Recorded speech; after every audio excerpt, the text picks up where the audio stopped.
আমাদের সঙ্গে কিন্তু কেউ নয়। যাদের আগলে বসে আছো না, কৃষ্ণ ভজন করতে পারছো না, কখন করব? এই যে অজুহাত গুলো দিই না, কখন করব?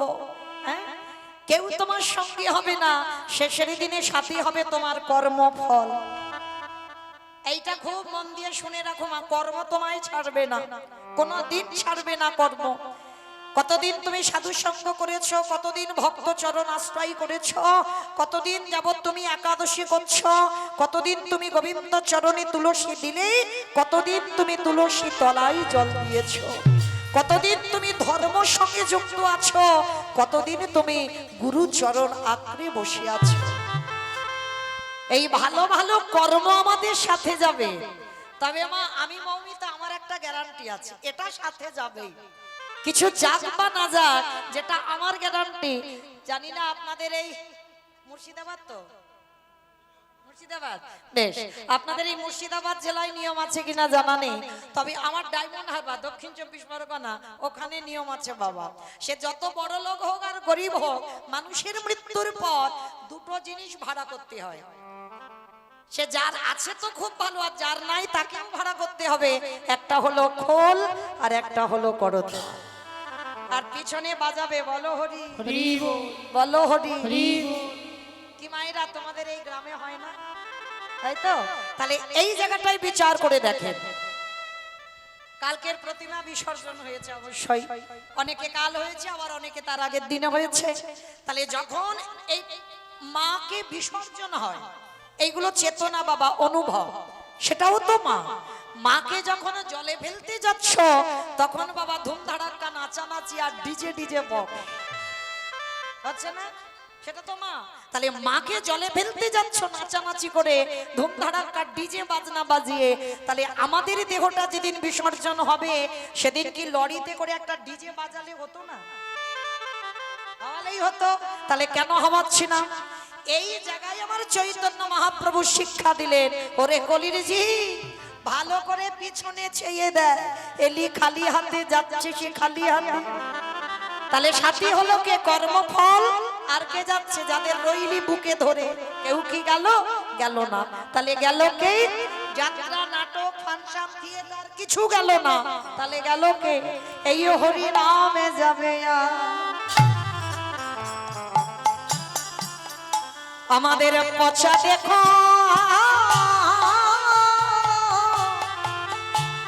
দেহ যাবে, যেদিন তুমি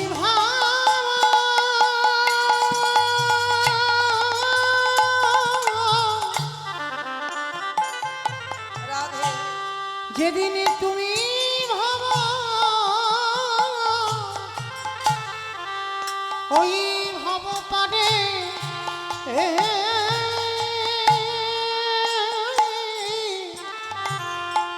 পারে যা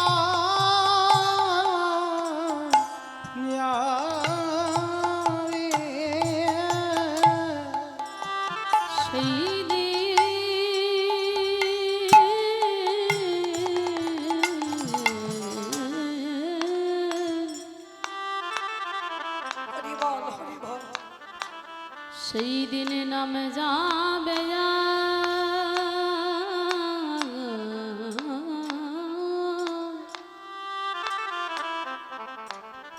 এই পচা দেহ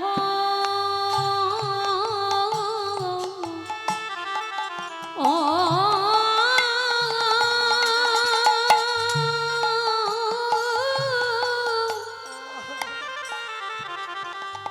দেহ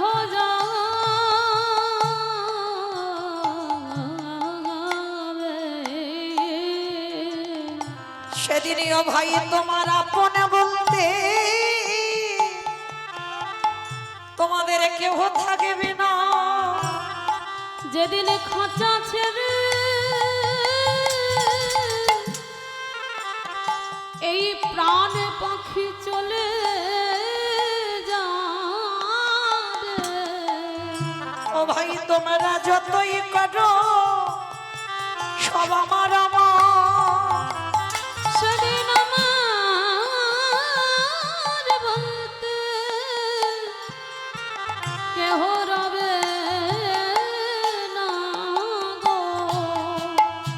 আমাদের কারোর কৃষ্ণ ভজ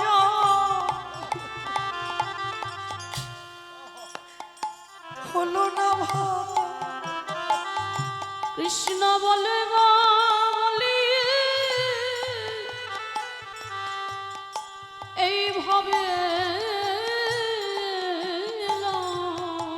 সবাই আমাদের আমরা মায়ার বাঁধনে বন্দী হলাম, শুধু আমার আমার করে মরলাম। হে দয়াময় আমার মত পাপী এই জগতে আর কেউ না। বলে এইবার উদ্ধার করো মোরে।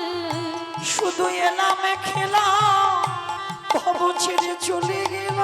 একবারে হরি বলে কাঁদলাম না গো। হে দয়াময় পারা ঘাটাতে দাঁড়াই রইলাম। একেবারে পারে করো হে দয়াল হরি।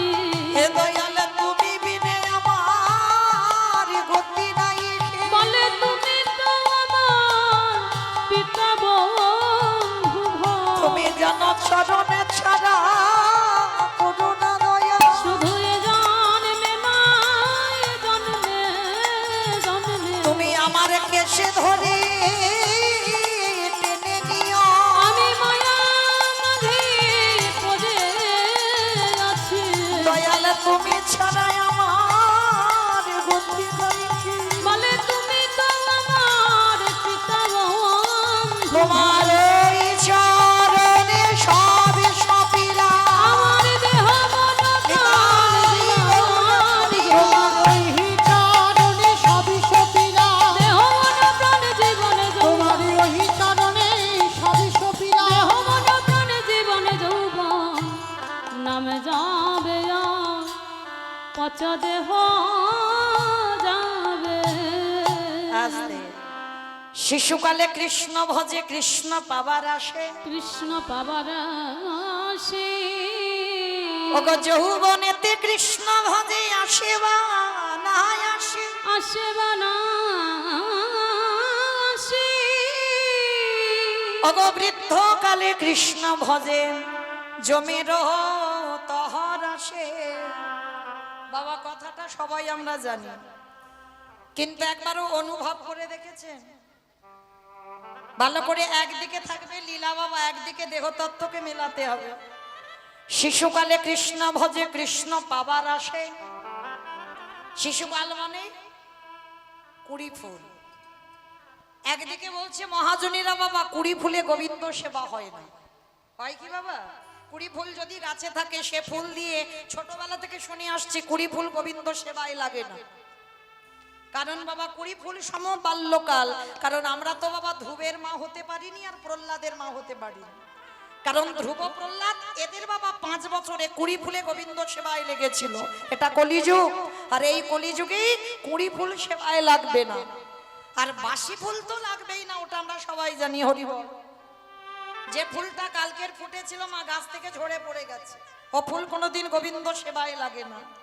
বাসি ফুল সম দেহতত্ত্বে দেখেন বার্ধক্যকাল, দন্ত পড়ে যাবে, কেশে পেকে যাবে, চামড়াগুলো আলগা হয়ে যাবে। কি গো, স্নান করে ঠাকুর ঘরে গিয়ে আন্নিকে বসবে বাবা, শরীর অলস, ভালো লাগছে না, অনেকক্ষণ সময় লাগবে তো আন্নি করতে বসলে বাবা কখন ঘুমে ঢলে পড়ে যাচ্ছ। ও ফুল কি ঠিক গোবিন্দ সেবায় লাগলো? লাগলো না। তুমি জপের মালা নিয়ে একটু জপ করবে, শরীর ভালো লাগছে না, কোন রকমে বাবা ওই 25,000 নাম করে ওতেই হয়ে যাবে, আজ চলবে না শরীর। হ্যাঁ, ও ফুল গোবিন্দ সেবায় ঠিক ঠিক লাগছে না, তাহলে লাগবে কোন ফুল? আজকে যে ফুলটা গাছে ফুটেছে, আর আজকের এর ফোটা ফুল সম আমাদের যৌবনে কাল।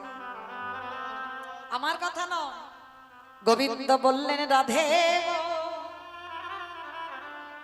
এই জগতে কুড়ি ফুলি আমার সেবায় লাগে না, বাসি ফুলি আমার সেবায় লাগে না। একান্ত যদি ভক্ত সেবায় আমারে দিতে চাও তাহলে কোন ফুল দেবে গো? আমি ফোঁটা ফুল ভালোবাসি, আর ফোঁটা ফুল সম যৌবন কাল রাধে গো ভক্তের যৌবন বড় রাধে আমি ভালোবাসি। নিতাই গৌর হরি।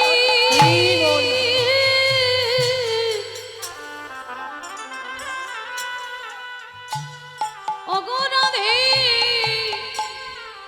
রাই বিনোদিনী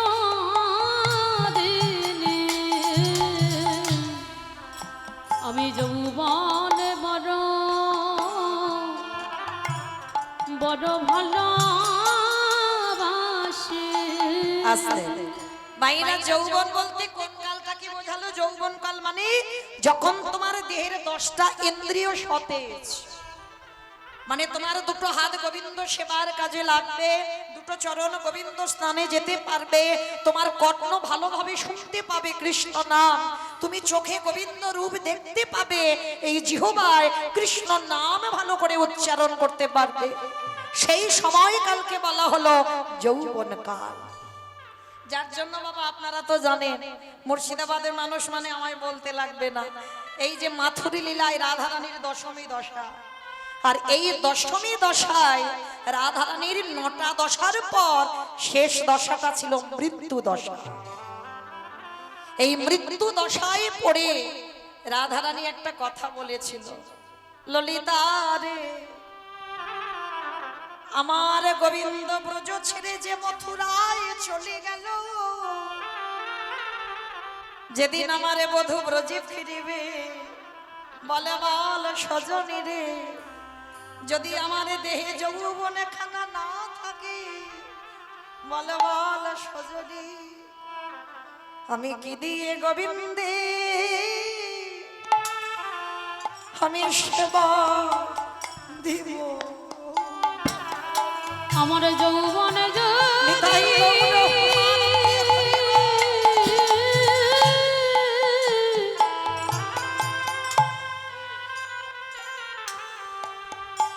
আমার যৌবনে যদি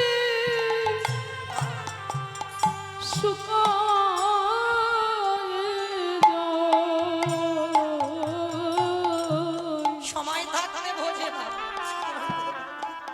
আমি কি দিয়ে গোবিন্দে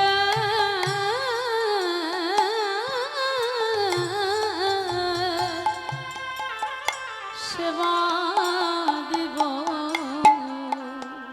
এই যৌবন জাতি শরীরে একেবারে চলে যায় রে, আমি ওরে কি ললিতা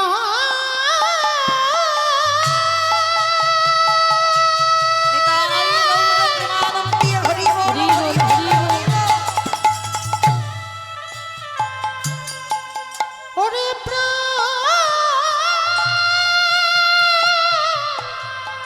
সজনী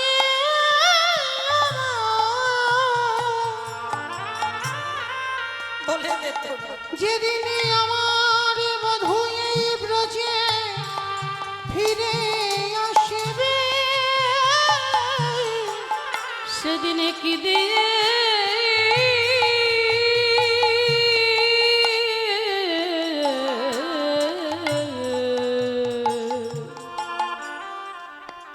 সেদিন কি দিয়ে বধূ সেবা সেবা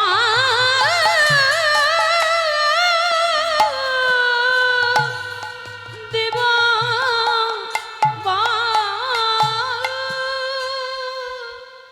তাহলে ভালো যদি বাঁচতে হয় মা সকাল সকাল বেশে ফেলো। ভগবানকে ভালোবাসতে গেলে বেড়া করিয়ে গেলে হবে না, যা কিছু করবে একটু সকাল সকাল করে নাও। এ দেহটা বাবা গোবিন্দ সেবার জন্য, এ দেহটা শুধু সংসারের জন্য নয়। এত সুন্দর যে দেহটা গড়ে দিয়েছে বাবা, এই দেহের 10টা ইন্দ্রিয় আমার ভগবানের দেওয়া, তাহলে সেটা দিয়েছে শুধুমাত্র তার সেবার জন্য। আর মনে রাখতে হবে মা, আমার গোবিন্দ তো একটু ভালোবাসার কাঙাল। কোনোদিন ভক্তের কাছে বলে না আমার শ্বেত পাথরের মন্দির গড়ে দে, কোনোদিন ভক্তের কাছে বলে না আমায় দামি দামি অলংকার দিয়ে সাজিয়ে দে, কোনোদিন বলে না আমায় বড় বড় রজনীগন্ধার মালা দিয়ে সাজা, কোনোদিন বলে না ভালো ভালো ফল মিষ্টি আমায় খেতে দে। এগুলো ভগবানের চাহিদা নয়। তবে বাবা চাহিদা নেই বলা ভুল হবে, ভগবানের একটা লালসা আছে। সেটা কি জানো? ভক্তের কাছে ভগবান একটাই জিনিস চায়, ওরে কলিরি জ্ঞানন্ধজি সংসারে করিবি বলে জগতে গেলি, সংসার কর, তাতে অসুবিধা নাই, কারণ কলিযুগে বাবা সংসার ধর্ম বড় ধর্ম। তবে একটা কথা, আমরা কেউ সংসার করছি না, সবাই আমরা সং সেজেছি বাবা, সারের কিছু বুঝি। যেদিনে তুমি সারটা বুঝতে পারবে সেদিনে তুমি বড়াই করে বলবে আমি সংসার করছি। না হলে আমাদের একটাই কথা বলতে হবে, আমরা এই জগতে সং সেজে আছি, সারের কিছু হচ্ছে না। তো আজকের ভগবানের লোভ একটা জায়গায়, কোনটা জানো? ভক্তের কাছে সর্বদা কাঁদে ভগবান, তোরা সারাদিন সংসার কর, সারাদিন তোদের ভাবনা ভাব, কিন্তু দিনের মধ্যে একটু আমার চরণে বসে ওই দেহ মন প্রাণ জীবন যৌবন যদি একজন ভক্ত গোবিন্দ চরণে নিবেদন করে, যদি বলতে পারে কৃষ্ণ তোমার হলাম বলে, একবার যদি ভক্ত বলে, যদি নয়ন জলে বক্ষ যুগল ভাষায় আমার ভগবানকে বলে জানো আমি শুধু এ জন্মে নয়, আমি জন্মে জন্ম তার হয়ে যায়। যে জানে কৃষ্ণ বলি, কৃষ্ণ বলে কাঁদিতে পারে, জন্মে জন্ম তারে হয়ে যাওয়া। আস্তে তাহলে চলেন আমরা সবাই যখন একত্রিত হয়েছি কিছুক্ষণের জন্য বাবা আমরা যে সংসারী ওইটা ভুলে যেতে হবে। যতক্ষণ হরিবাসরে বসবেন কোনো আন ভাবনা আন চিন্তা নয়, আর এখানে নারী পুরুষের ভেদাভেদ নয় বাবা, এখানে আমাদের একটাই পরিচয়, আমরা সবাই কৃষ্ণ চরণের দাস। এখানে কেউ পুরুষ নয়, পুরুষ তো একজন, আমার অনাদির আদি গোবিন্দ। কারণ যারা এখানে ভজনের কিছু বোঝেন বাবা, তারা ভালো করে বুঝবেন ভজন যজ্ঞে যেতে গেলে সবসময় নিজেকে নারী ভাবে সেবা করতে হবে, হ্যাঁ গোপী ভাবে সেবা করতে হবে, তারপরেই তুমি কৃপাটা তাড়াতাড়ি পাবে।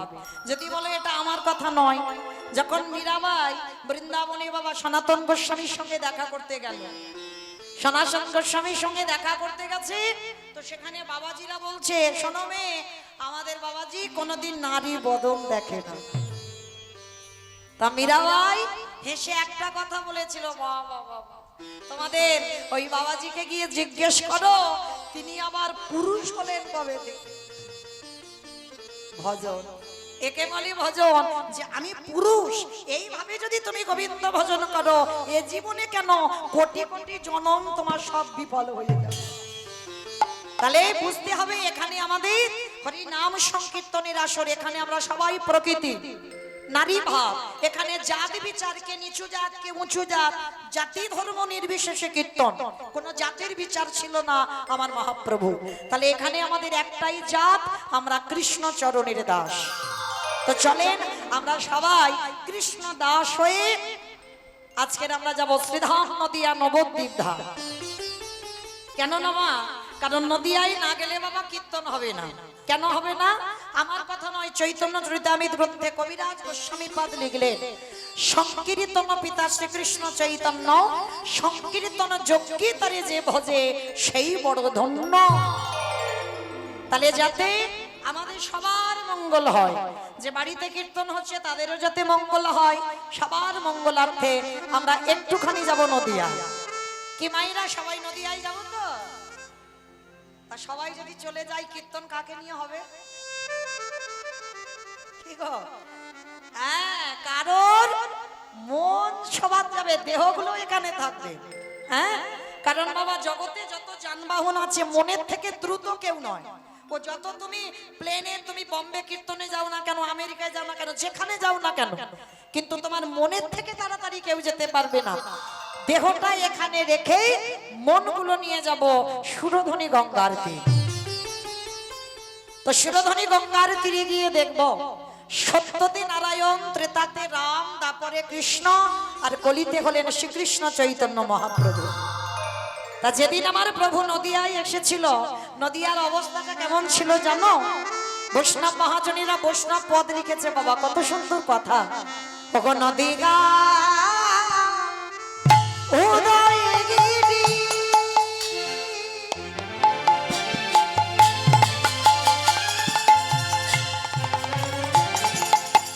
পূর্ণ চন্দ্র গৌর হরি ওই নদী গান উদয়গিরি। আস্তে আগে একটা কথা বলিনি, মা ঝগড়া করতে গেলে প্রথমে করে নেওয়া ভালো, আর মাঝ রাস্তায় গিয়ে তাহলে তো মারামারি হবে। তাহলে মারামারি যাতে না হয় আগে বলে নি। কীর্তন শুনতে গেলে আমার প্রভুর জন্য একটু কাজকর্ম করতে হয়। আমার জানো তো কাজগুলো কি কি? বসে বসে নাকি গল্প করতে হয়। তিনটে ধ্বনি দরকার। আস্তে মা। শঙ্খধ্বনি, উলুধ্বনি, আর যাদের যাদের হাত দুটো এসেছে, যাদের আসেনি বলবো না, যাদের হাত আসে প্রেম সে আত্মনিবেদনম, নববিধা ভক্তির মধ্যে শেষে আত্মনিবেদন। এটা না হলে তোমার কৃপাটা কমপ্লিট হবে। কেমন? কই সবার হাত এসেছে তো? যাদের এসেছে কই একবার দেখাও তো দেখি। নিতাই গৌর প্রেমানন্দে হরি বল। বাহ, কই এবার একটু প্রেম সে উলুধ্বনি দিয়ে দেখাও। আজ নদী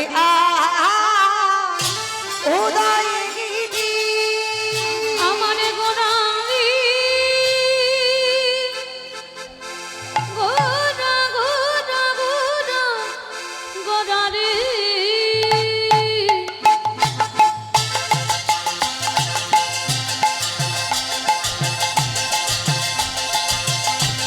গোড়া গোড়া গোড়া গোড়া রে গোড়া গোড়া রে।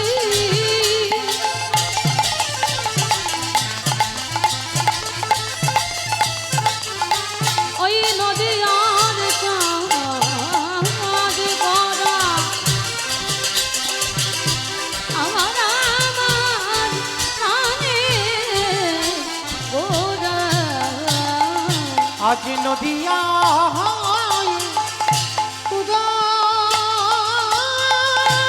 উদয়গিরি ওই না পূর্ণ চন্দ্র গৌরে হরি। আজ কৃপা করি হইল উদয়।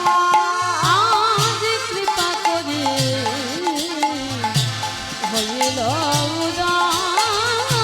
আজ কৃপা করে হইল উদয়। আমার সোনার নদিয়া গৌর উদয় হল।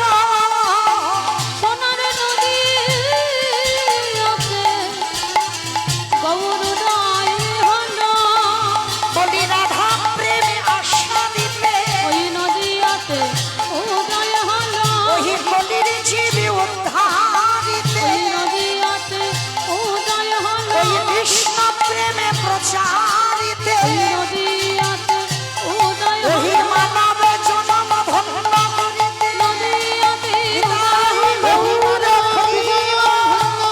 নদীয়াতে উদয় হল। নদীয়াতে উদয় হল। কৃপা করে হইল আস্তে। তাহলে কৃপা করে নদিয়ার ভাগ্যাকাশে ব্রজেন্দ্র নন্দন কৃষ্ণ, কলিতে হলো শ্রীকৃষ্ণ চৈতন্য মহাপ্রভু। ভাইয়েরা এবার একটু আমি বলবো, আপনারা মন প্রাণ দিয়ে শুনবেন কেমন? কৃষ্ণ কলিতে গৌর হলো, কার ডাকে এলো? আপনাদের আমাদের মতো কোনো সাধারণ ভক্ত নয়, এসেছিল শান্তিপুরের মাটিতে বুড়ো অদ্বৈত আচার্য মশাই। আচ্ছা মায়েরা একটু ভালো করে ভেবে দেখেন তো, ভক্তের তো অভাব ছিল না, তাহলে ভগবান একেবারে নির্দিষ্ট করে ওই অদ্বৈত আচার্যের ডাকেই কেন আসবে? আর কি ভক্ত জগতে ছিল না? অবশ্যই ছিল। তাহলে অদ্বৈত আচার্যের ডাকে কেন এলেন?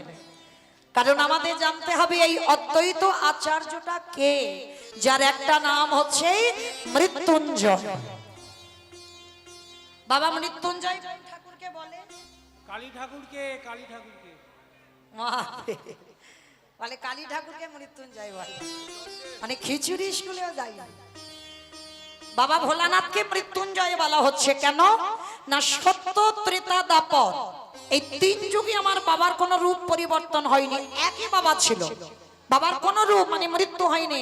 ভাগবত বলছে 125 বছর বয়সে জরাব্যাধির আমার কৃষ্ণকে দেহত্যাগ করতে হলো, সমস্ত দেবদেবীকে দেহত্যাগ করতে হলো, রামচন্দ্রকে দেহত্যাগ করতে হলো, চৈতন্য মহাপ্রভুকে দেহত্যাগ করতে হলো, সবাইকে।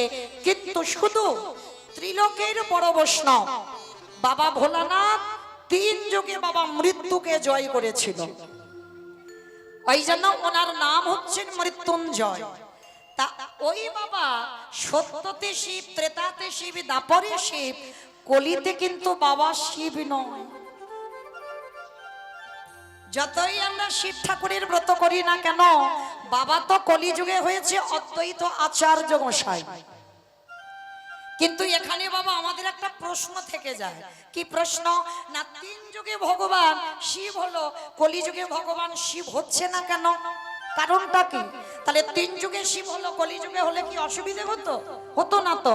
তাহলে হচ্ছে না কেন? এই কেনর কথা জানতে গেলে বাবা আমাদের যেতে হবে একটুখানির জন্য মহাভারত।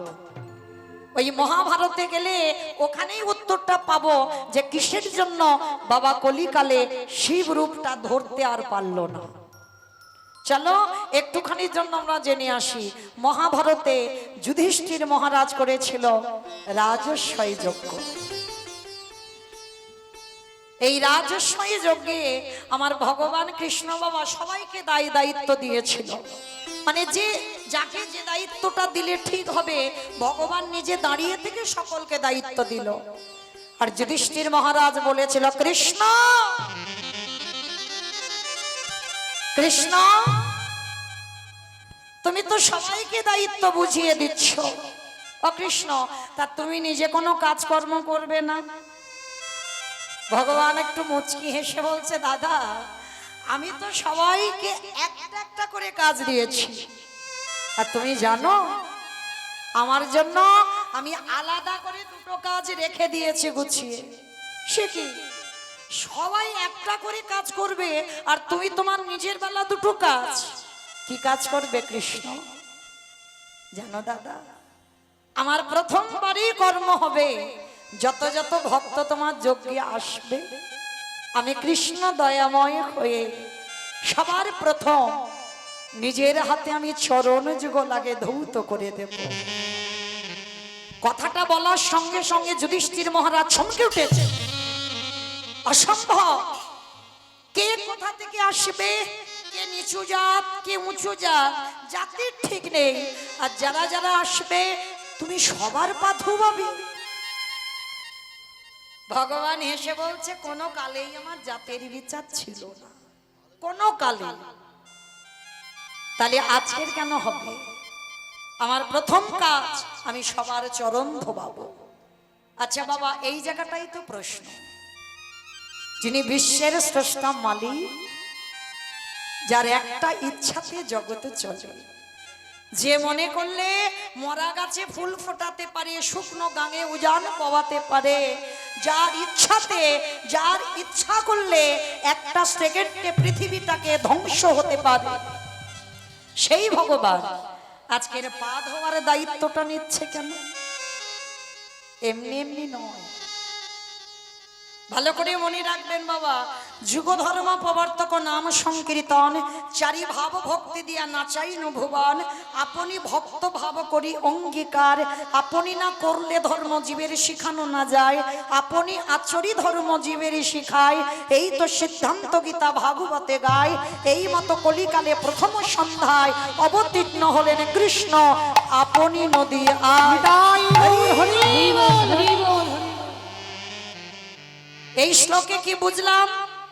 নিজে ভক্ত হয়েছে, ভক্ত ভাব নিয়েছে, নিজে আচরি ধর্ম জীবেরই শেখায়, নিজে না করলে ধর্ম জীবকে শেখানো না যায়। এমনি এমনি ভগবান ধুলা মাখে না, তাহলে মাখছে কেন? কিসের জন্য বাবা? সবার চরণ ধরে বলছে কৃষ্ণ বলো। কেন জানো? নিজে ভক্ত হয়ে এসে জগৎকে শেখাচ্ছে, তোরাও আমাকে দেখে শেখ যে আচরণ কেমন করতে হয়। তা যুধিষ্ঠির যজ্ঞে ভগবান এত কর্ম ছিল, তাহলে আজকের পা ধোয়ার কাজটা নিল কেন? ভগবান নিজে আচরণ করে সমাজকে শেখাচ্ছে। ঠিক ঠিক যদি বাবা রামায়ণ বলো আর মহাভারত বলো হৃদয়ঙ্গ করা যায়, যদি ঠিক ঠিক পাঠ করে যদি তুমি তোমার ওটা তোমার নিজের মধ্যে যদি তুমি চালনা করতে পারো, তাহলে বাবা তুমিও যুধিষ্ঠির মতো যাবে সশরীরে স্বর্গবাস। এ কলিযুগে বাবা পাওয়া যাবে, সব পাওয়া যাবে, যুধিষ্ঠির পাওয়া যাবে, দুর্যোধন পাওয়া যাবে, শকুনি সব পাওয়া যাবে, তবে হৃদয়ঙ্গ করে অনুভব দিয়ে দেখতে হবে। যেমন যারা যারা রামায়ণ পড়বেন বাবা বুঝতে পারবে, রামায়ণ যারা পড়েছেন বাবা রামচন্দ্রের চরিত্র যদি ঠিক ঠিক বোঝেন, তাহলে বুঝবেন যে দেশের একজন রাজা হলে তার নীতিটা কেমন হওয়া উচিত। রামচন্দ্রের চরিত্র যারা জানবেন দেখবেন, রামচন্দ্রকে দেখে শিখবেন একজন স্বামী হয়ে তার স্ত্রীর প্রতি কর্তব্যটা কেমন করা উচিত, একজন দাদা হয়ে তার ভাইকে কেমন করে ভালোবাসতে হয়, একজন সন্তান হয়ে পিতামাতাকে কেমন করে সম্মান করতে হয়, ওটা যদি রামায়ণ কেউ পড়েন রামচন্দ্রের চরিত্র থেকে খুঁজে পাবে। ঠিক মহাভারতও তেমন বাবা, সবটাই সমাজ গঠনের জন্য, সমাজ শিক্ষার জন্য। তো আজকের ভগবান যুধিষ্ঠির মহারাজের যজ্ঞে পা ধোয়ার কাজটা করেছিল কেন? জগৎকে শেখাচ্ছে, ওরে জগৎ আমাকে দেখে শেখ, এটা মনুষ্য জীবনে কর্তব্য। এগুলো ছিল বাবা আগেকার দিনে ছিল। আমি দেখতাম আমার ঠাকুমারা আমার মারা যখন গুরুজনেরা বাড়ি আসতো সবার আগে মা পা ধোবার ব্যবস্থা করত। আর এখনকার সমাজে বাবা যত সিনেমা সিরিয়াল দেখে তাদের মতো পোশাক, তাদের মতো আচরণ, তাদের মতো চলাফেরা করতে গিয়ে সেই পুরানো সংস্কৃতিগুলো আমরা ভুলে যাচ্ছি। কিন্তু চরণ ধরে আমি বলে যাই মা, আমি কাউকে শিক্ষা দিচ্ছি না, এইটা যেন ভাববেন না। আপনারা জানেন আমি একটু হয়তো ভুলে গেছেন, আমি মনে করাচ্ছি মাত্র। যদি দুয়ারে সাধুগুরু বৈষ্ণব আসে সবার আগে মনে রাখবেন নিজের হাতে তাদের চরণ যুগল একটু ধৌত করে দেবে। বছরান্তর যদি গুরুদেব আসে সবার আগে গুরুদেবের চরণ যুগল একটু ধৌত করে দেবে। অনেকে প্রশ্ন করতেই পারেন মৌমিতা গুরুদেব তো নেই, দেহ রেখেছেন। আর ঠিক ঠিক বছরান্তর সাধুগুরু বৈষ্ণব দুয়ারে আসে না, তাহলে আমি কি করব? তার জন্য তো ভগবান উপায় করে দিয়েছে গো। আমার কথা নয়, ভাগবতের কথা বলছি। ভগবান কৃষ্ণ সুদামাকে ডেকে বলেনি, সুদামা পৃথিবীতে সব থেকে বড় গুরু হলো যে যার ঘরের বাবা মা। আমার কথা বিশ্বাস করতে হবে না, ভগবান তো সুদামাকে বলেছে সব থেকে বড় গুরু যে যার ঘরের বাবা মা। তাই চেষ্টা করবেন বছর অন্তর একবার দুর্গা পূজা করো, লক্ষ্মী পূজা করো, কালী পূজা করো, সরস্বতী পূজা, 33 কোটি দেবতা সব পূজা হচ্ছে। কই একদিনের জন্য জীবিত ভগবান পূজা করেছো? আমার কথা নয়, শাস্ত্র বলছে জীবিত ভগবানকে পূজা করো। যেতে হবে না নবদ্বীপ, যেতে হবে না বৃন্দাবন, হরিদ্বার, দক্ষিণ ভারত, কুম্ভ মেলায়, কোথাও যেতে হবে না যদি তুমি জীবিত ভগবান পূজা করতে পারো।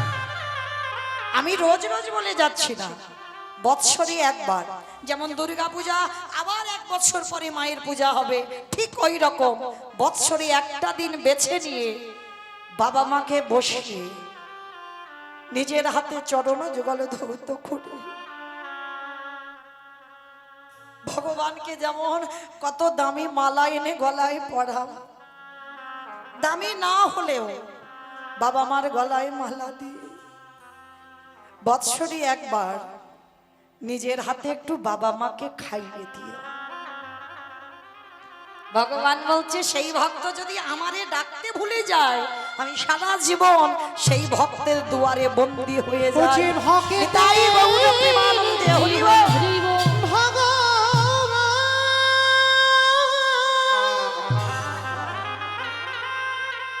ও যে ভক্ত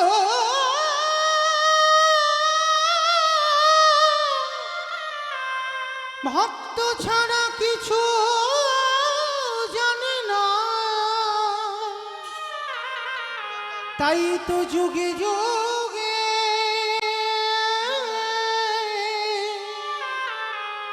ও যে ভক্তের কাছে ছুটে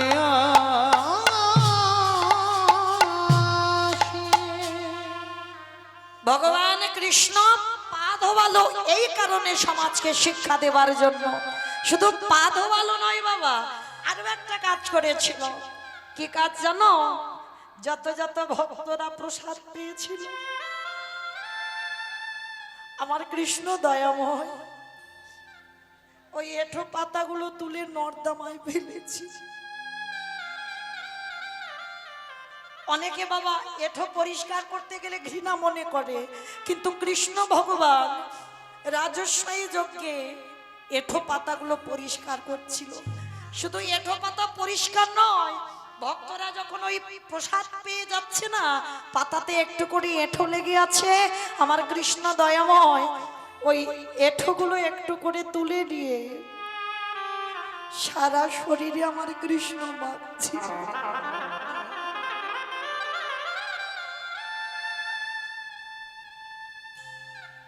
যুধিষ্ঠির মহারাজ আড়াল থেকে বলেছিল, কৃষ্ণ এটা তুমি কি করছো? ভক্তদের পা ধোয়াচ্ছ, এগুলো মেনে নেওয়া যায়। ভক্তদের এঁঠো পাতাগুলো নর্দমায় ফেলছো, মেনে নেওয়া যায়। কিন্তু কৃষ্ণ ভক্তদের এঁঠোগুলো তুমি সারা গায়ে মাখছো কেন?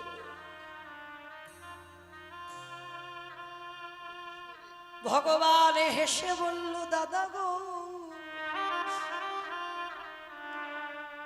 এই জগতে ভক্তের এঁঠোই আমি অঙ্গে কেন মাগলাম জানো?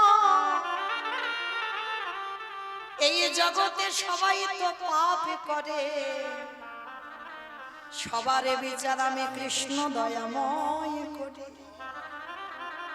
কিন্তু শোনো দাদা, আজ তোমায় বলি লাগলাম, এই জগতে সবাই তো পাপে করে, সবাই তো পাপী হয়। আর শোনো দাদা, আমি হলাম দাদা গো মহাপাপী। এ জগতে সবারে বিচার,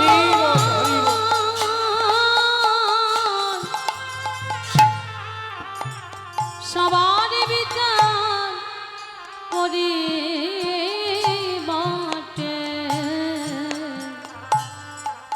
কিন্তু আমি হলাম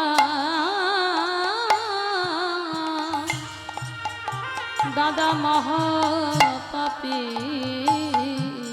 যুধিষ্ঠির মহারাজ বলছে, কৃষ্ণ তুই নিজেকে পাপী বলছিস কেন? বলি ওগো দাদা গো, ওই পাপ আমি তারপরে যুগে কৃষ্ণ হয়ে করি নাই। তাহলে কবে করেছিস? বলে ত্রেতা যুগে রঘুপতি রামচন্দ্রের অবতারে আমি নিজের হাতে ভক্তকে হত্যা করেছি। তা যুধিষ্ঠির মহারাজ বলছে, ভক্তটা আবার কে? বলে ভক্তটা তো অন্য কেউ নয়, ভক্তটা হলো বিশ্বের সবার মুনির ছেলে, যার নাম হলো রাবণ। যেই না রাবণ উচ্চারণ করেছে, যুধিষ্ঠির মহারাজ শোনা মাত্র চমকে, কৃষ্ণ তোর মাথা ঠিক আছে তো? রাবণের মতো দুরাচার, রাবণের মতো পাপিষ্ঠকে মারলে জীবনে পাপ হয়? বলে দাদা হয় হয়। এই জায়গায় তো কলির জীব কিছু বুঝতে পারে না। কে বলে রাবণ খারাপ, সবাই বলে বিভীষণ বড় ভক্ত, বিভীষণের থেকে হাজার গুণে বেশি বড় ভক্ত রাবণ ছিল। এই যে আপনারা গ্রামে মায়ের পূজা করেছেন, এই মায়ের পূজাটা করেছিল কে?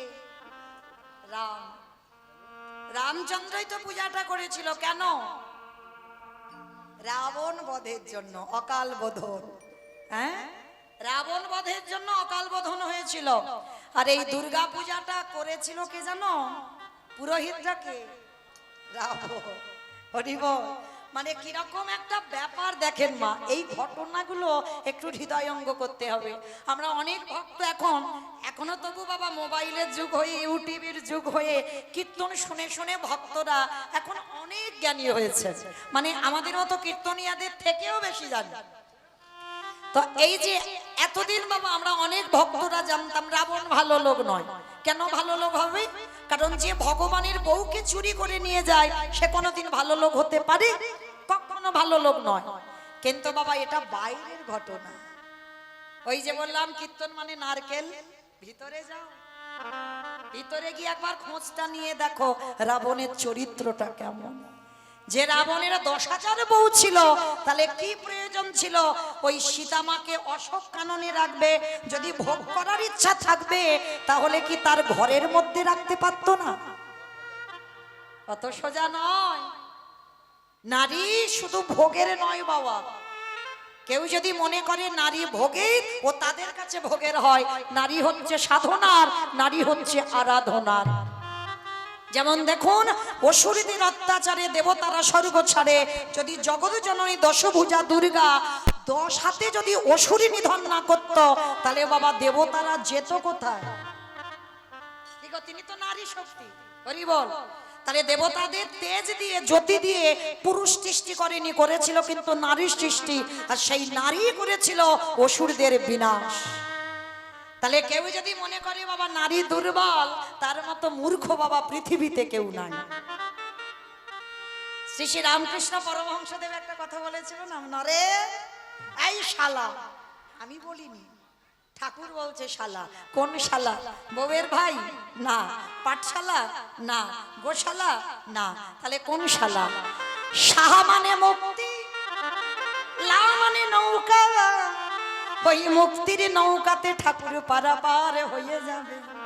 নরেনকে ডেকে বলেছিল, শোন শালা, আমি একটা কথা বলি, জীবনে সবাইকে বিশ্বাস করবি কিন্তু নারীকে নয়,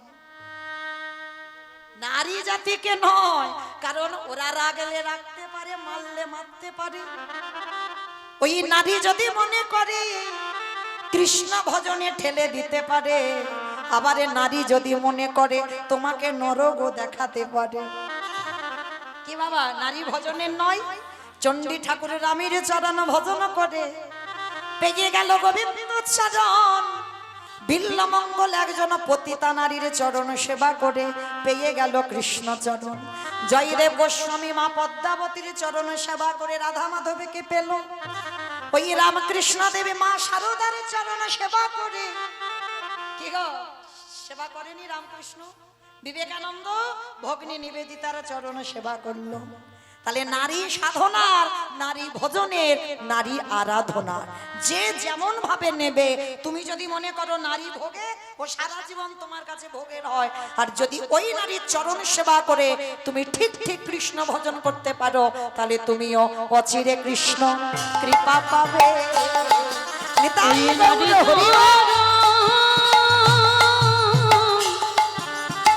নারী চরণ সেবা করলে অচিরে কৃষ্ণ প্রাপ্তি হবে।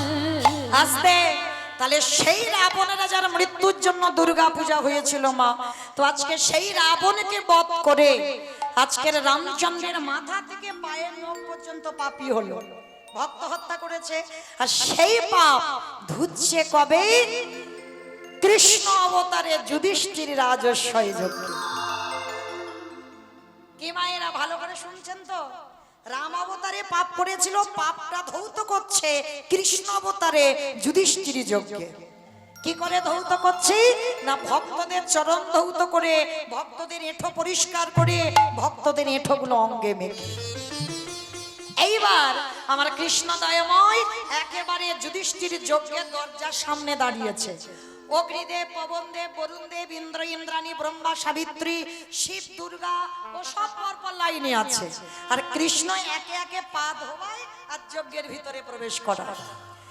এমন সময় জগৎজননী মা দুর্গা আমার বাবাকে ডেকেছে, প্রাণনাথ এদিকে এসো, চলো কৃষ্ণ পা ধোবাবে, পা দুটো একটু ধৌত করে নে। বলে দাঁড়াও পার্বতী, তোমার মাথার গন্ডগোল হয়েছে? কৃষ্ণ পা ধোবাবে আর আমার মতো পাপীর পা দুটো বাড়িয়ে দেব?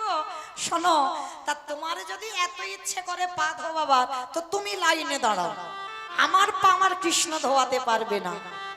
বাবা, পৃথিবীতে কেউ যদি মনে মনেও কিছু বলে, ওই অনেকে মানত করে না, করে তো? ওই যে দুর্গা পূজা হলো, শুনলাম মা বড় জাগ্রত, হ্যাঁ অনেকে নিশ্চয়ই মানত টানত করেন। ভগবান হেসে বলছে, মানত কাউকে করতে লাগে না, তার মনের ভিতরের গল্প সবার আগে আমার কানে চলে আসে। মানে তোমার মনে যে কি ভাব তোমাকে প্রকাশ করতে লাগে না, ও ভগবান জানতে পেরে যায়। আর মানত কারা করে জানো? যারা কিছু বোঝে না, তারাই বলে ঠাকুর আমার এই দাও, ঠাকুর ওই দাও, ঠাকুর ওই করো, ঠাকুর সেই করো, বলতে লাগে না। তোমার মনের ভাব সে বুঝতে পেরে যায়, তুমি শুধু ডাকার মতো ডেকে যাও। তা এইবার ভগবান মনে মনে ভাবছে, হায় হায় হায় হায়, এই যজ্ঞে পা ধোয়ার কাজটা শুধু তোমার পা ধোয়াবো বলে আমি নিয়েছি, কারণ তুমি ত্রিলোকের বৈষ্ণব। আর আমি যে রাবণকে বধ করে যে পাপ কাজটা করেছি, তোমার মতো বৈষ্ণবের পা না ধোয়ালে আমার সব তো বেকার হয়ে যাবে। কিন্তু কি করব, ভগবান মনে মনে চিন্তা করছো, বেটার পা তো আমায় ধোয়াতে হবে, আর বাবা প্রতিজ্ঞা করেছে আমি পা ধোয়াবো না। এইবার লাইনে সবাই রয়েছে, বাবা প্যান্ডেলের বাইরে চলে গেছে, মানে যজ্ঞ অনুষ্ঠানের বাইরে চলে গেছে। আর বাইরে গিয়ে মনে মনে ভাবছে, কৃষ্ণের চোখে ধুলো দিয়ে যেতে হবে। ও মায়েরা, সম্ভব কৃষ্ণের চোখে ধুলো দেওয়া?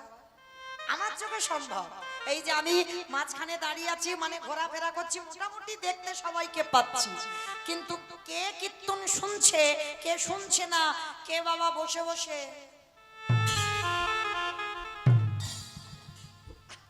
আমি কিছু দেখতে পাচ্ছি না। কিন্তু যে ছেলেটা বাঁশিটা ধরে আছে না, ও দেখতে ওইটুকু, কিন্তু ফোল্ডিং ছাতা। সেই যে বলি মহারাজে দেখেছো, একটা পায়ে একেবারে স্বর্গমর্ত পাতাল, হ্যাঁ দুটো পায়ে নিয়ে নিয়েছিল স্বর্গমর্ত পাতাল, আর একটা পা পেটে থেকে বের করে রাখবে কোথায়, শেষে বলির মাথায় দিল। তাহলে দেখতে ওইটুকু বামন, কিন্তু বাবা ফোল্ডিং ছাতা, খুললে বড়। হ্যাঁ, তো আজকে এই ভগবানের চোখ তো চারিদিকে ঘুরে ঘুরে বেড়াচ্ছে, কে কি করে দেখি। কে কীর্তন শুনছে, কে শুনছে না, কে গল্প করছে, কে হেসে যাচ্ছে, কে বসে বসে ঘুমাচ্ছে, কে বাতাস খাচ্ছে, বলে দেখতে হবে। তা এইবার ভগবান হেড হয়ে আছে, কিন্তু বাবা প্যান্ডেলের বাইরে। আর বাইরে গিয়ে মনে মনে ভাবছে, কৃষ্ণের চোখে ধুলো দেব, কিন্তু দেব কি করে? আর ভাবতে ভাবতে বাবা আড়ালে গিয়ে কি করেছে জানো? দুম করে একটা কুকুর হয়ে মনে মনে চিন্তা করছে, এই সুযোগে কৃষ্ণের পায়ের তলা থেকে গোলে ভিতরে চলে যাবে। মানে ভগবান হেড হয়ে পা ধোয়াচ্ছে, পাটা ফাঁকা মতো দেখেছে, আর ওই পায়ের তলা থেকে গলে যাবে কুকুর হয়ে। তা বাবার মনের কথা তো ওদিকে সারা পড়ে গেছে কানে। ভগবান মুচকি মুচকি হেসে বলছে, কত বড় মূর্খ দেখো, আমার চোখে ধুলো দেবে, বুঝতে পারলো না আমি কি আর ওকে। বলে বেশ, তোমার জন্য রাস্তা পরিষ্কার করছি, তুমি এসো। এইবার ভগবান ইচ্ছা করে পা দুটোকে আরো একটু ফাঁকা করে দিয়ে পা ধুইয়ে যাচ্ছে। ভগবান কিন্তু তাকাচ্ছে না, ও বেটার তো ইন্দ্রের থেকে বেশি চোখ। সেই যে গৌতম মুনির স্ত্রী অহল্যা সতীত্ব নাশ করেছিল, যার জন্য তো গৌতম মুনি অভিশাপ দিয়েছিল দেবরাজ ইন্দ্রকে, তো সর্ব অঙ্গে হবে ভোগ চিহ্ন। কান্নাকাটি করার পরে আশীর্বাদে হলো সহস্র চোখ, মানে হাজার চোখ ইন্দ্রের শরীরে, কিন্তু তার থেকে তো আমার ভগবানের শরীরে আরো চোখ বেশি। এইবার চারিদিকে ঘুরে ঘুরে বেড়াচ্ছে, আর বাবা পিছন থেকে কুকুর হয়ে আসছে। বলে পায়ের তলা থেকে কৃষ্ণ অন্যমনস্ক হলেই বলে চলে যাব। এইবার ভগবান হেড হয়ে আছে, আর বাবা পিছন থেকে এসে সবে পায়ের ভিতরে মাথাটাকে, আর যেই না মাথাটা দেওয়া, আমার কৃষ্ণ দুটো হাঁটু নিয়ে কুকুরের কানের কাছে এইবার দেখ কেমন লাগে। এইবার যেই না কানের কাছে চেপে দিয়েছে, কুকুর কি করবে? কেউ কেউ করবে, বারবার বলছে কৃষ্ণ ছেড়ে দে, কৃষ্ণ ছেড়ে দে, কৃষ্ণ ছেড়ে দে। বলে ছাড়বো বলে ধরি নাই। হে বৈষ্ণব গোসাই, ও হে বৈষ্ণব গোসাই, তোমার মতো বৈষ্ণবের দুটো চরণ ধোবালে বোধহয় কম হতো। ওই জন্য তুমি কৃপা করে আমার জন্য আরো এক্সট্রা দুটো জুড়েছ। আমার বুঝতে পেরেছো? এই শিব ঠাকুরের কটা পা? দুটো পা। আর কুকুরের 4টে পা। 5টা পা হবে কেন? তোমাদের ওদিকে আছে? তাহলে কুকুরের 4টে পা, শিব ঠাকুরের 2টো পা। ভগবান বলছে হে বৈষ্ণব, তোমার মতো বৈষ্ণবের 2টো পা ধোবালে বোধহয় কম হতো। ওই জন্য তো আমার জন্য আরো এক্সট্রা 2টো জুড়েছো। এবারে দাও দাও ছাড়ো, তুমি বাড়াই দাও। বলে হে বৈষ্ণব গোসাই, দাও দাও চরণ বাড়াই দাও। বলি আরে তো ছাড়ো, ছাড়িব না। বলে দাও দাও চরণ বাড়াই দাও। বলি এই তো ছাড়ো, হৃদে ধরি না। বলে দাও দাও চরণ বাড়াই যেন দাও। ছাড়ো ছাড়া কখনো হে হৃদয় করোনা হে দাও দাও চরণ বাড়াই দাও। বলে দাও দাও চরণ বাড়াই দাও। আস্তে। এইবার কি করেছে ভগবান? মোটা দড়ি নিয়ে কুকুরটার পেটে বেঁধেছে। এবার শিব ঠাকুর কুকুর হয়েছে, শুধু ছটফট করছে কৃষ্ণ ছেড়ে দে, কৃষ্ণ ছেড়ে দে। বলে ছু, যারে ধরি তারে ছাড়ি না, আর যারে ছেড়ে দিই এ জীবনে ধরি না। তোমারে ধরেছি কি ছাড়বো বলে? বলে দাঁড়াও বেটা, তোমার ব্যবস্থা হচ্ছে। এইবার কুকুরের পেটে বাঁধলে কি হবে বাবা? 4টে পা তো ছটফট করছে। ভগবান বলে এবার পায়ের ব্যবস্থা করি। এইবার 4টে পা এক জায়গা বেঁধে দিয়েছে, আর 4টে পা যেই বেঁধে দিল, আর তো কুকুর কিছু করতে পারছে না। রাজস্বী যজ্ঞে সবাই দেখছে কৃষ্ণ একটা কুকুরকে নিয়ে মেতেছে, কিন্তু কুকুরটা যে কে এইটা বুঝতে পারছে না। আর ভোলানাথ নিজ রূপে ফিরতে পারছে না, একটা সম্মানের ব্যাপার আছে। এইবার ভগবান বলছে দেখো তোমার এবার কি করি। সবার পা ধোয়াচ্ছে মা ঘটিতে করে জল দিয়ে। হরি বল হরি বল। খাল বিল নদী নালা পুকুর ঘাটের জল দিয়ে। আর ভগবান পর্যন্ত বৈষ্ণবকে কোন জায়গায় রেখেছে দেখি। আমরা মূর্খ জি, আমরা বৈষ্ণবদের পিছনে খুদ ধরে ধরে বেড়াই।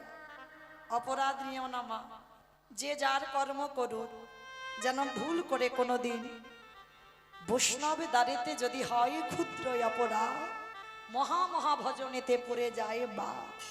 বৈষ্ণব অপরাধ করে যে বা গঙ্গা স্নানে যায়, পতিত পাবনী গঙ্গা তারি দেখে দূরে সরে যায়।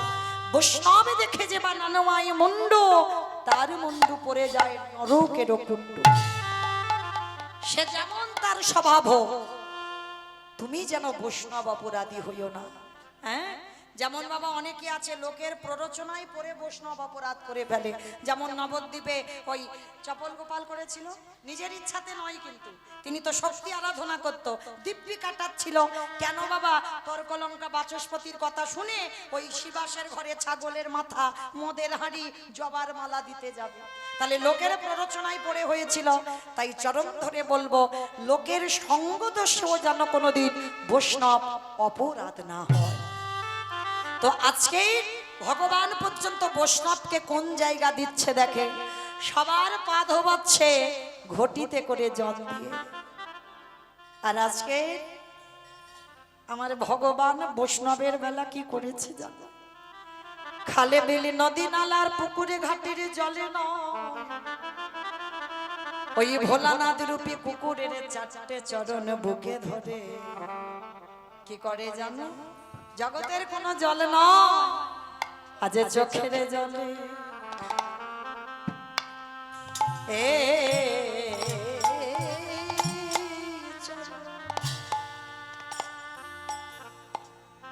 চরণ ধোবা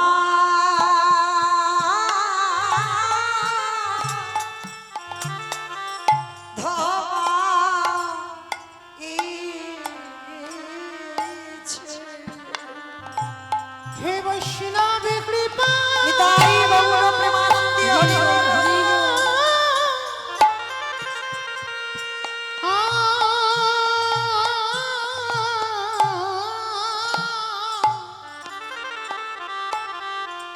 হে বৈষ্ণব কৃপা কৃপা কর বলে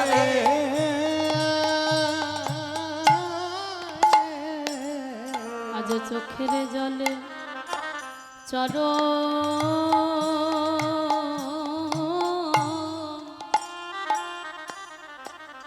চরণ ধোয়া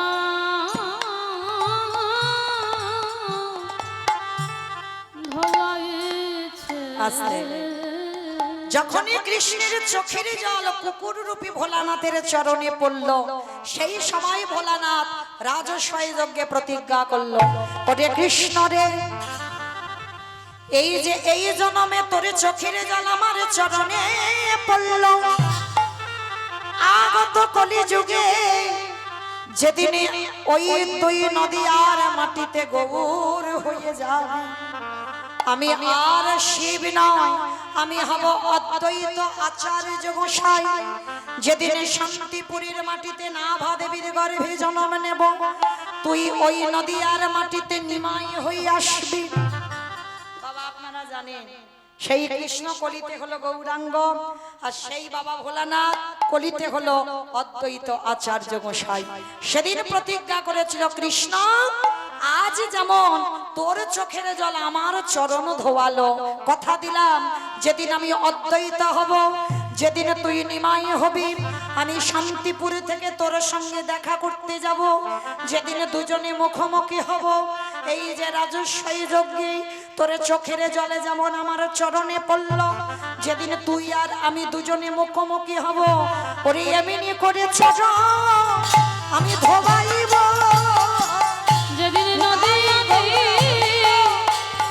নিমাই হবি, এমনি করে চরণ ধোয়াইব। সেদিন আমি তোর ঋণ শোধ করে দেব আমার চোখের জল দিয়ে, আর কথা দিলাম কারোর ডাকে নয়, আমার ডাকে তুই নদিয়ায় আসবে। আমি 12 বৎসর তুলসী ভাসিয়ে তোর থেকে 52 বছরের বড় হয়ে আমি তোকে ডাকবো। যার জন্য বাবা ভক্ত বাৎসল্য ভগবান ভক্তের মান বাড়াবার লাগি, ভক্তের সকল কথা মনে রেখে কলিযুগে কারোর ডাকে নয়, অদ্বৈত আচার্যের ডাকে এলেন। আর এসে কি করছে গো, কেহ বলে পুরবেতে রাবণ বধিলা, কেহ বলে পুরাবেতি, আমার উলু কই, কেহ বলে পুরবেতে রাবণ বধিলা, কেহ বলে পুরাবেতে আমার গোড়ারি, ঘুরা ঘুরা ঘুরা গোড়ারি,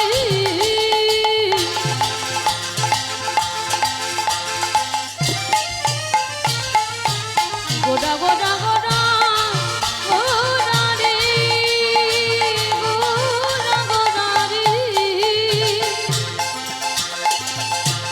ওই নদীয়ার চাঁদ করা নিতাই গৌর প্রেমানন্দে হরি বল। প্রাণে গোরা। কেহ বলে পুনাবেতে রাবণ বধিলা, আবার গোলকের বৈভবে লীলা প্রকাশ করিলা, ওই গোলকের বৈভব লীলা প্রকাশ করিলা, ওই গোলকের বৈভব লীলা প্রকাশ করিলা।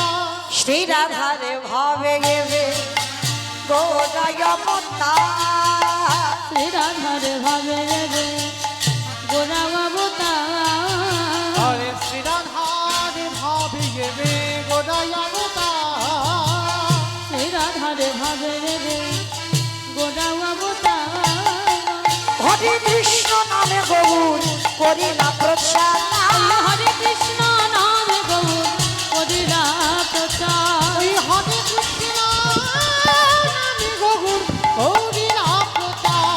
এইবার লীলা প্রকাশ হলো, এইবারে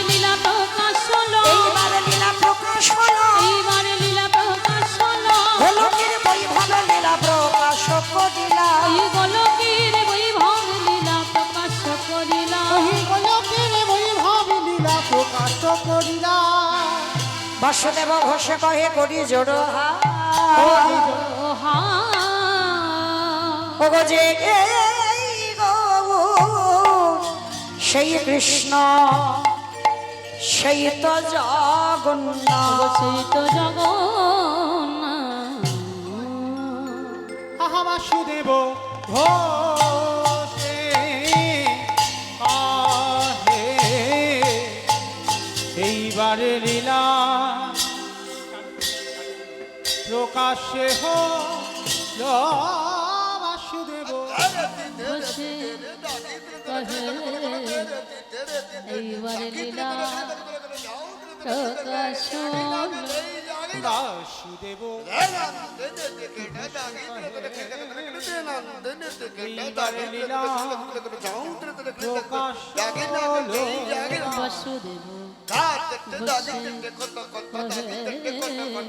এইবারে লীলা বাসুদেব ঘোষে কহে এইবার লীলা প্রকাশ হলো বাসুদেব ঘোষে কহে এইবার লীলা প্রকাশ হলো বাসুদেব ঘোষে কহে এইবার নিতাই গৌর কৃষ্ণ প্রেমানন্দে হরি এইবার লীলা প্রকাশ লরে ওগো বাসুদেব ঘোষে কহে জনিতাই চলুন এবার আমরা সবাই মালা চন্দন পৌঁছে যাব মধুময় শ্রীধাম বৃন্দাবন ধাম। তো আজকে আমরা সবাই যখন নবদ্বীপে ছিলাম একবার দেখি সবাই মিলে বলেন তো গৌর সুন্দর কি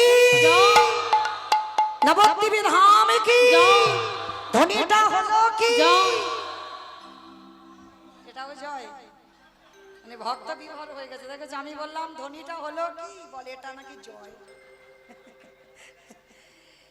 এইরকম হলেই তবে কৃপা হয় খেয়াল নেই জয় দিতে বলছি দিয়ে যাচ্ছে হ্যাঁ কারণ ভগবত প্রাপ্তি পেতে গেলে বাবা সরলতা লাগে সবার আগে সরলতাই কৃপা হয় কোনো ওই জিলিপির মতো যত হৃদয়ে পেঁয়াজ জড়তা থাকবে কৃপা হবে না। তো চলেন একবার সবাই মিলে ধ্বনিটা ঠিক ঠিক হলো না এত জোরে ধ্বনি দাও কত দূরে যাবে নদীডাঙ্গা চলে যাবে বাবা নদীডাঙ্গা যাবে বহরমপুর যাবে মানে মনের ভক্তের স্পিড খুব জোর বহরমপুর যাবে আচ্ছা ঠিক আছে ওই দেখি একবার আমার নিতাই চাই চাঁদের মতো হাত দুটো তোলো তো সবাই এইদিকে দেখি সবাই যাদের যাদের আছে তোলো যাদের নাই বলবো না তোলো সবাই আমার মাঝখানটা ধসে যাচ্ছে কেন এই ধসা রোগটা ভালো নয় একবার দেখি সবাই কই আমার দাদা ভাইরা বোনেরা যারা দাঁড়িয়ে আছো সবাই একসঙ্গে আমার জন্য নয় নববিধা ভক্তিতে শেষে আত্মনিবেদন একবার তুলতে হবে গোবিন্দ চরণে হরি বল সবাই একবার বলো গৌর সুন্দর কি নবদ্বীপ ধাম কি সচির নন্দন কি বিষ্ণু প্রিয়া কি ভক্তবৃন্দ কি হরি বাসর কি ভক্তবৃন্দ কি নাম সংকীর্তন কি আজকের আনন্দ কি আপন আপন গুরুচরণ কি নিতাই গৌর প্রেমানন্দে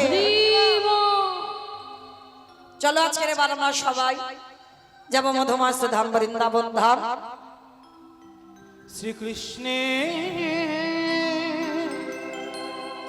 যাতে খেলা সর্বোত্তম নরলীলা নর গোপু তাহার স্বরূপ গোপবেশ বিনুক নাম নিত্য কৈশোর নটবা নরলীলা তাহারি অনুর সেই বৃন্দাবনে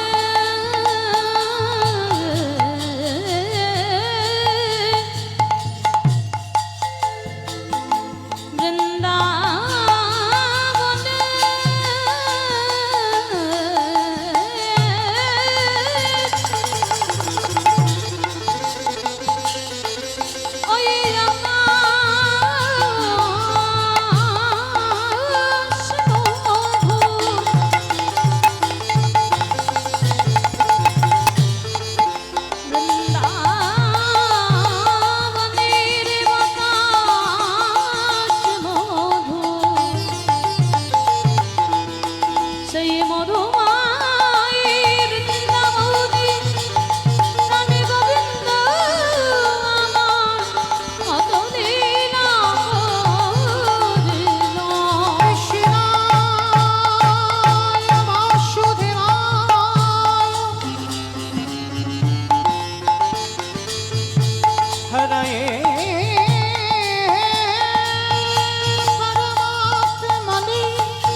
शरणामस्तु तप्ता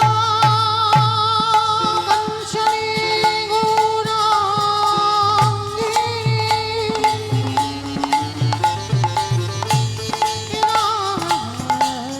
राधे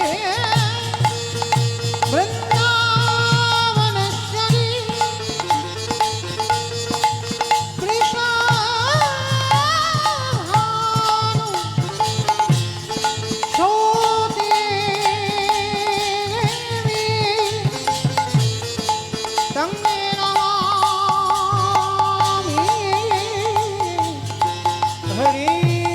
আমার চৈতন্যের গুণকে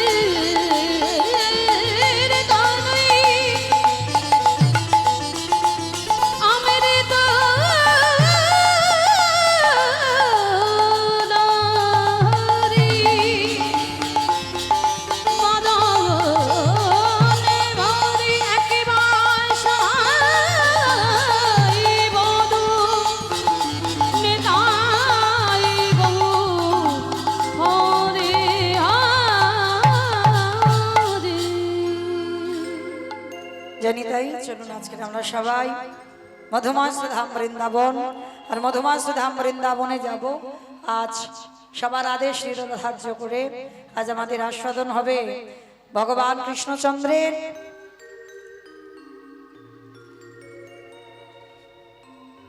কৃষ্ণচন্দ্রের একজন বন্ধু ছিল বাবা, সবার আমাদের জানা কৃষ্ণ সখা সুদামা।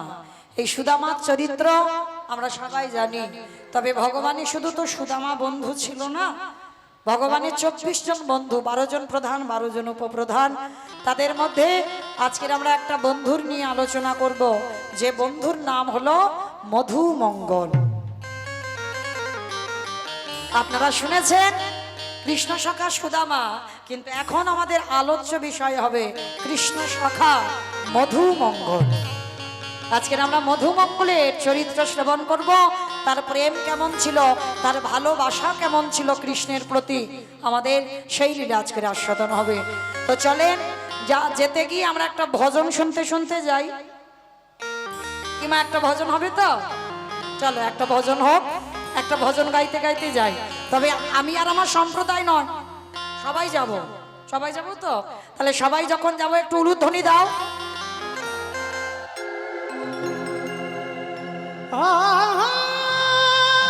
राधे तेरो स्वामी मैं हूँ राधे तेरो दास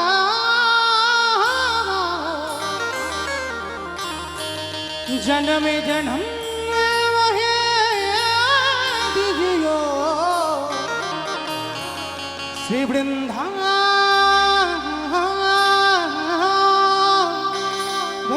मेवा। जय राधे श्री राधे, जय श्री कृष्ण बोलो जय राधे। जय राधे श्री राधे, जय श्री कृष्ण बोलो जय राधे। जय राधे श्री राधे, जय श्री कृष्ण बोलो जय राधे। जय राधे श्री राधे, जय श्री कृष्ण बोलो जय राधे। जय राधे श्री राधे, जय श्री कृष्ण बोलो जय राधे। नाम मेरी राधा रानी का हो, नाम मेरी राधा रानी का जिसने गाया है, हो बात बिहारी ने उसे अपना बनाया है, हो बात बिहारी ने उसे अपना बनाया है। हो जय राधे श्री राधे, जय श्री कृष्ण बोलो जय राधे। जय राधे श्री राधे, जय श्री कृष्ण আস্তে আমাইরা আমি আর আমার সম্প্রদায় যাব, আর কেউ যাব না? সবাই যাবে?